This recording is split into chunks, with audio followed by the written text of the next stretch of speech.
ሁሉ ነገር ሲፈጸም ፈጻሚዎቹ እነሱ ቢሆኑም የሚያስፈጽም ቦርድ ነበረ ከዛ ይሄንን ያንዳንዱ የሚመራ የነበረ ሚኒስትር መስሪያ ቤት ነበረ ሚኒስትሮች የሚመሩ ደግሞ ጠቅላይ ሚኒስትሩ ነበሩና የነሱስ ተጠያቂነት ምክንያቱም አያውቁም ማለት አይቻልም ይሁሉ ነገር ሲፈጠር ነበሩ በአገሩ ላይ ነበሩ መቼም 11 12 አውሮፕላን እስኪገዛ ድረስ መርከብ እስኪጠፋ ድረስ ይሄን ሁሉ ነገር አያውቁም ማለት አይቻልምና የተጠያቂነታቸው ልክስ እስከምን ድረስ ነው በደንብ መጠየቅ አለባቸው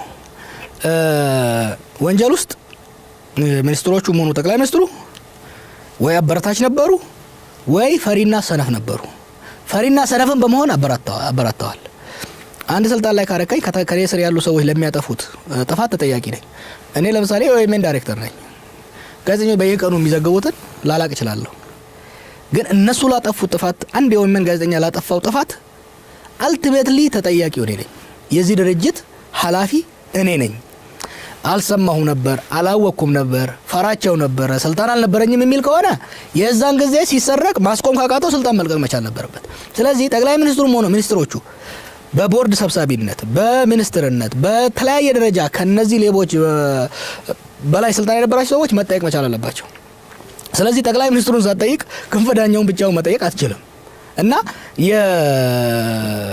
የወንጀሉ ሲቪሪቲ ሊለያይ ይችላል ሆኖም ግን በስልጣን ላይ የነበሩ ሰዎች ከተጠያቂነት ፈጽሞ ሊያመልጡ አይችሉም ይሄ ትክክለኛ አርጊውመንት ነው ይሄን ማድረግ ያለብን ለወደፊቱ ራሱ ስልጣን ላይ የነበሩ ሰዎች አይ ዛሬ አሁን እንግዲህ ብዙ ሚኒስትሮች አሉ ዛሬም ደግሞ ሌብነት ሲቀጥል አልሰማሁ ነበር አላየሁም ነበር ስልጣን አልነበረኝም ለማለት ነው ኖ ኮማንድ ሪስፖንሲቢሊቲ ያለ ከምንቀመጠው ወንበር ጋር ከተቀመጥንበት ወንበር ጋር የሚመጣ ኃላፊነት አለ ሌቦችን ማስቆም ከዛ ኃላፊነት ውስጥ አንዱ ነው ስለዚህ ሌቦችን ማስቆም ያቃተው ሚኒስተር ከሌቦቹ ምንም አይለይም ስለዚህ ከሌቦቹ ጋር አብሮ መቀጣት አለበት ትክክለኛ ነው ከኤልቲቪ ጋር የህዋት ከፍተኛ አመራር የነበሩት አቶ ጌታቸው ረዳ ጋር ቃለ መጠይቅ ነበርና ጠቅላይ ሚኒስትሩ ተጠያቂ መሆን አለባቸው እሳቸው ሳይፈርሙ እሳቸው ሳያውቁ የተደረገ ነገር የለም ወይ በቸልተኝነት ተውታል ወይም ደግሞ ያወቁ ነው የተውት ምናም በሚል የገለጹበት ሁኔታ አለ እሳቸው ደግሞ ራሳቸው ደግሞ የጠቅላይ ሚኒስትሩም ደግሞ አማካሪም ነበሩና ስለዚህ አንዳንድ ሰዎች አይ ይህቺ ነገር ከህዋት አውጥቶ ወደ አቶ ኃይለማርያም ተጠያቂነቱን ለመውሰድ ነው የሚሉ አሉና እኩል አይደለም ሸር ማድረግ ያለባቸው ሁለቱም ራሱ ጌታቸው ረዳም አብሮ መጠየቅ አለበት አማካሪ ከነበረ ኤግዚኪዩቲቭ ውስጥ ነበረ ማለት ነው በዛ ወቅት ከዚህ አንፃር አንዳቸውም ንጹህ የሚወጡበት ምክንያት የለም እሱ ከሚለው ጋር እስማማለሁ ጠቅላይ ሚኒስትሩ ባይፈርሙም ራሱ መፈረም ማወቅ ነበረባቸው ባያቁም ራሱ የዛ ጊዜ እንደሚናገሩ ነበር ጠቅላይ ሚኒስትሩ ደግሞ ኢንፎርሜሽን አይደርሰኝም በግምት ነው የምወስነው የሚሉት ኢንፎርሜሽን አይደርሰኝም በግምት ነው የምወስነው ኢንፎርሜሽን የማግኘት ግዴታ ነበረባቸው እንደ ጠቅላይ ሚኒስትር የዚህ ሀገር ቺፍ ኤግዚኪዩቲቭ ነበሩ የስልጣኖች ሁሉ ቁንጮ እሳቸው ነበሩ ጥፋት ዘረፋ ግድያ ሲካሄድ ወይ ይሁን ብለው ፈቅደዋል ወይ ምን አገባኝ ብለዋል ወይ ፈርተዋል ሶስቱም ከተጠያቂነት አያወጣም ስለዚህ ጠቅላይ ሚኒስትሩ መጠየቅ አለባቸው በጠቅላይ ሚኒስትሩ አካባቢ የነበሩ ሚኒስትሮችም ጌታቸው ረዳን ጨምሮ ተጠያቂነት አለባቸው ኃይለማርያም ላይ ብቻ መክፋት አይደለም ትልቁ ኮሌክቲቭሊ ካየነው እንደ ቡድን ህዋት ነው ተጠያቂ ምንም የሚያከራክር የለም ምክንያቱም እንደ ፓርቲም ሲወስኑ ነበር የዚህችን ሀገር ስልጣን ለ27 አመት በበላይነት ያዙት እነሱ ነበሩ ፕራክቲካሊ እንግዲህ እኔ በሚዛን ስጥ ኃላፊነት ካልከኝ ትልቁን ወንጀል ሲሰራ የነበረው ጌታቸው አሰፋ ነው ምክንያቱም እና ኃይለማርያም አንደርማይን ሲያደርግ የነበረው እሱ ነው አቶ ጌታቸው ረዳ ካሉት ነው ጌታቸው አሰፋ ምንም አይነት ወንጀል ያልሰራ ቤተሰቦቹን መስዋዕት አድርጎ ሲንቀሳቀስ የነበረ ሰው ነው በሚልም ገልጸውታል የኛም ቤተሰቦች ደግሞ መስዋዕት ሲያደርግ ነበር ሲጨፈጭፍ ነበር እጅ ሲቆርጥ ነበር እግር ሲቆርጥ ነበር ሲያኮላሽ ነበር አስገድሎ ሲያስደፍር ነበር ይችን ሀገር በዚች ሀገር ላይ ለተሰራ ወንጀል የሰብአዊ መብት ብቻ አይደለም እነ ሜቴኮች እንዲዘርፉ ሲያመቻችላቸው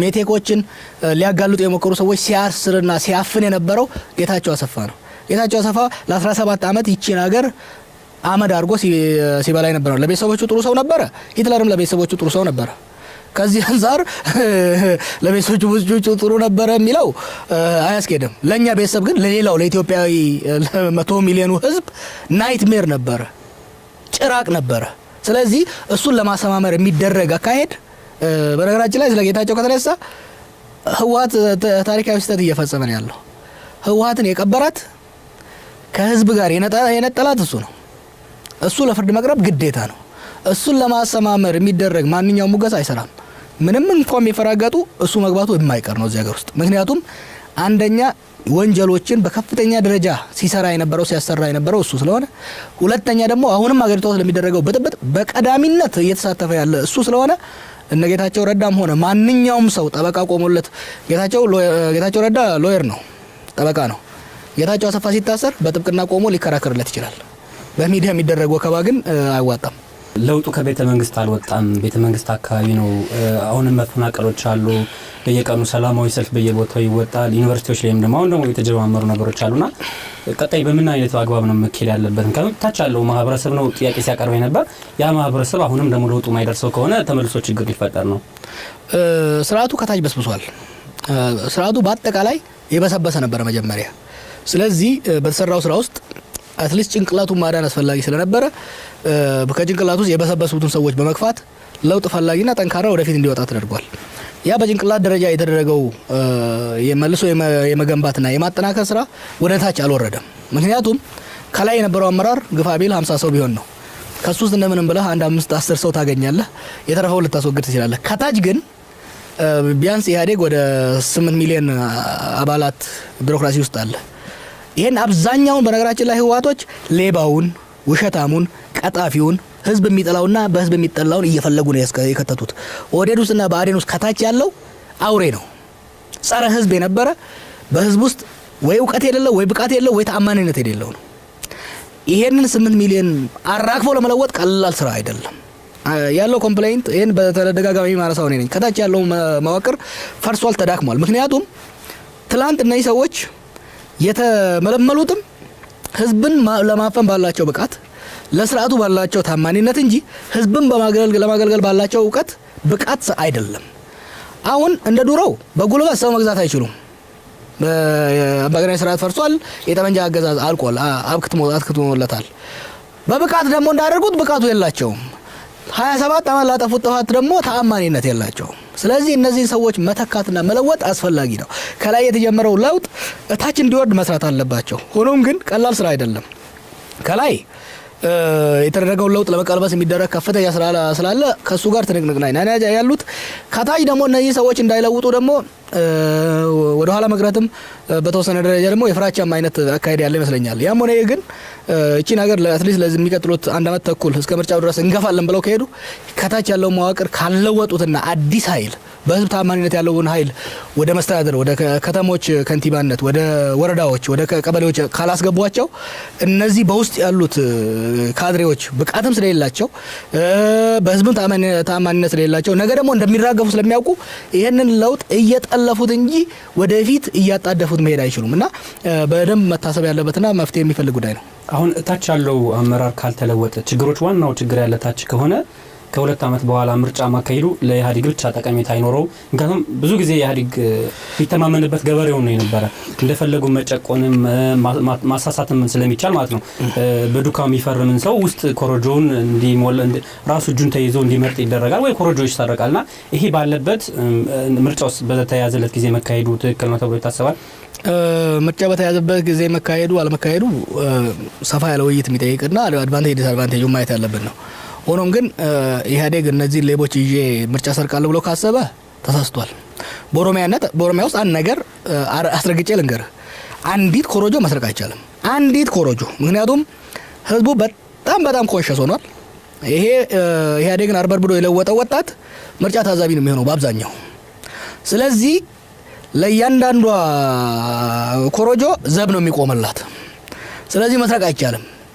እንዳውም እነዚህ ሰዎች ይዞ መቀጠሉ ኢህአዴግ ምርጫውን ገና ሳይገባበት እንዲሸነፍ መንገድ የሚከፍትለት ነው። ምክንያቱም ከላይ ያለው ለውጥ ራሱ አሁን ብዙ ሰዎች ምን እንደሚሉት ለማን፣ ገዱን፣ አብይን እናያለን፣ ከታች ግን ያሉት የዱሮው ናቸው ነው እያለ ያለው። እንዳሉ ነው ይቀጥሉ ባሉ እነሱ እንዳሉ ናቸው ያሉት። ከታች ያሉት ሌቦቹ ናቸው የቀጠሉት። እነሱን ቶሎ ካላስወጡ፣ ቶሎ ካልቀየሯቸው ምርጫው ላይ ሰው ልክ ኢህአዴግ የሚለው ምልክት ሲያይ የሰፈሩን ሌባ ነው የሚታየው። በነገራችን ላይ ሲስተማችን ፓርላሜንታሪ ነው፣ ፕሬዚደንሻል አይደለም። ከዚህ አንፃር ሰው ለአብይ ወይ ለለማ ወይ ለገዱ ወይ ለደመቀ አይደለም ቮት የሚያደርገው፣ እዛ ሰፈሩ ላለው ሰውዬ ነው። ያ ሰፈር ያለው ሰውዬ ደግሞ ትላንትና ምን እንደነበረ ታሪኩ ይታወቃል። ስለዚህ ለነሱ ይከብዳቸዋል ለማሸነፍ። ራሳቸውም ራሱ ለማሸነፍ እነዚህ ሰዎች መለወጥ አለባቸው። ሁለተኛ እነዚህ የለውጥ አመራር ከላይ ለጀመሩት ስራ ብቻ ሳይሆን በሚቀጥሉት 2 ዓመታት በሚያደርጉት ያስተዳደር አፈጻጸም ለህዝብ በሚሰጡት አገልግሎት ብቃት ነው ለሚፈተኑት የዛ ቀን ከታች ያለው አመራር ህዝብ አገልጋይ ካልሆነ ኢፌክቲቭ በሆነ መልኩ አስተዳደር ስራዎችን ካልሰራ አገልግሎት ካልሰጠ መሰረተ ልማት ማስፋፋት ካልቻለ ነገ ምርጫ ላይ ሲቀርብ እና አብይም ሆኑ ገዱ ይዘው የሚመጡት ተምሳሌት ሊኖራቸው አይችልም ሰርቶ ማሳያ አይኖራቸው እስቲ ሲስተሙ ላይ እናገራውን ኤሌክትሮኒክስ ሊሆን ይችላል ተብሎ ይታሰባል ለምሳሌ አማራን ክልል ያለን አርሶ አደር ብንወስድ አንድ ሰው የሚያግዘው ይባልና የምርጫ የሚኒስትር ክፍል ውስጥ ይቀመጣል አሁን ማንበብና መጻፍ ቢችል እንኳን እሱ ያየው ሌላ ፓርቲ ሊመርጥ አይችልም ፊለፊቱ ስላለ በኋላ በሌላ ነገር ስለሚይዙት ማለት ነው ማንበብና መጻፍ ማይችለው ደግሞ ጁኒ ነው እንትን ያደርጉት ኤሌክትሮኒክስ ከሆነ ደግሞ ኤሌክትሮኒክስ ጋር ደግሞ ከቴክኖሎጂ ጋር ሲግባባም ደግሞ የራሱ የሆነ ተጽዕኖዎች አሉና ከዛ አንፃርስ እንዴት ነው በተለይ ማህበረሰቡን ሊወክል የሚችል የምርጫ ስርዓት ከመፍጠር አንፃር ኤሌክትሮኒክ መሆን የለበትም አይሆንም ለምን አይሆነው አንደኛ አንተ ያነሳው ነው ህዝቡ ከኤሌክትሮኒክ ጋር አስተዋውቀው አትሊስት የሞባይል ተደራሽነቱ 50% ባልደረሰበት ሀገር ውስጥ ታች ስክሪን የምትጠቀመው ብዙ ነገሮች አሉ በፖሊንግ ስቴሽን በምርጫ ጣቢያ ደረጃ ለህዝቡን ለማስፈራራትና ውዥንብር ለመፍጠር ለመስረቅ ይረዳል ከዛ የበለጠ ትልቅ አደጋ አለው የኤሌክትሮኒክስ ቮቲንግ ከሆነ ሃክ ሊደረግ ይችላል ሃክ ከተደረገ መልሶ ቆጠራ ራሱ አይቻልም ኬንያ ውስጥ አያኔ ሆኖ ኬንያ ውስጥ ካስታወስከው የምርጫ ቦርድ ውስጥ የኤሌክትሮኒኩን ማኔጅ የሚያደርገው ሰውዬ ገለውት እጁን ቆርጠው በሱ የእጅ አሻራ ከፍተው ነው ሃክ ያደረጉት አሜሪካ እንግዲህ በትልቅ የቴክኖሎጂ ሀገር ነው አይደለም እስካሁን ወረቀት ነው የሚጠቀሙት እኛ ደግሞ ፕራይቬት አይደለም ኔትወርኩ በራሱ የመንግስት ነው ኔትወርኩም የመንግስት ነው ፕራይቬት በታረገው ራሱ ቻይኖች ናቸው የሚገነቡልህ ኤሌክትሮኒክማ ህዝብ ነው የሚያፋጀው እዚህ ለምሳሌ ምርጫ ቢጭበረበር ኤሌክትሮኒክ ከሆነ በብሔራዊ ደረጃ ልታጭበረብረው ትችላለህ በብሔራዊ ደረጃ ምክንያቱም ዳታቤዙ አንድ ስለሆነ ማኒፑሌት ልታደርገው ትችላለህ በወረቀት ከሆነ የምታጭበረብረው ወይም ደግሞ ዲስፒዩት ንትርክ ሊነሳ የሚችለው በወረዳ ደረጃ ወይም ደግሞ በፖሊንግ ስቴሽን ደረጃ ነው ያ ብቻ አይደለም ክርክርና አለመግባባት ከመጣ ወረቀቱ አለ ያን ወረቀት ተመልሰ በማሳየት መልሰ በመቁጠር ልትተማመን ትችላለህ ይሄኛው አንዴ ከላይ ከበላው አለቀ እስከታች ድረስ ምክንያቱም ምንም ፉትፕሪንት ጥሎ ለሚያልፍ ጉዳይ አይደለም አዎ መጀመሪያ አካባቢ ይሄ ነገር በጣም ሆት ነበር እኔ ማጥንቻለሁ ብዙም ሰዎች የተወያየንበት ጉዳይ ነው ካለው ፍጥነት አንፃር በቀበሌ ደረጃ ለመስረቅ ከሚከብደው አንፃር ከመናምን አንፃር ስታየው አሁን ግን በፖለቲካል ሳይንቲስቶች ስምምነት ላይ የተደረሰው አሁን ባለው ቴክኖሎጂ ደረጃ ኤሌክትሮኒክ ቮቲንግ አይዋጣም ነው ከዛ ሌላ አለ ፓራላል